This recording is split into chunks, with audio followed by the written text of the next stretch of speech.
গত 24 তারিখ আমাদের যে একটি রয়্যাল বেঙ্গল টাইগার স্ট্রে করেছিল, বাইরে বেরিয়ে এসেছিল উপেন্দ্রনগরের কাছে এল প্লটে। তো সেই বাঘটিকে গতকালকে আমরা পুরো এলাকাটা নাইলন নেট দিয়ে ঘিরে ফেলি। আমাদের স্টাফেরা ওখানে উপস্থিত হয় এবং দুটো খাঁচাও আমরা ওখানে পাতি। ওভারনাইট আমরা ওটাকে অবজারভেশনে রাখি যে কোনো ডেভেলপমেন্ট কিছু হলো কিনা।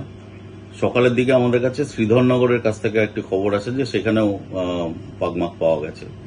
তো আমাদের স্টাফেরা দুটো দলে ভাগ হয়ে সেখানে 50-60 জন ইন ইচ টিম তারা যায় এবং যখন তারা জঙ্গলে স্ক্যানিং করছিল, জঙ্গল ধরে হেঁটে আসছিল, তখন একটি টিম তাদের সামনে বাঘটি পড়ে যায় এবং তারা বাঘটিকে ড্রাইভ করে এবং ড্রাইভ করে সাকসেসফুলি ধুনচির জঙ্গলে, যেখানে আমরা 18 কিলোমিটার নাইলন নেট দিয়ে ঘিরে রেখেছি, সেই জঙ্গলে তারা বাঘটিকে ঢুকিয়ে দিতে সমর্থ হয়।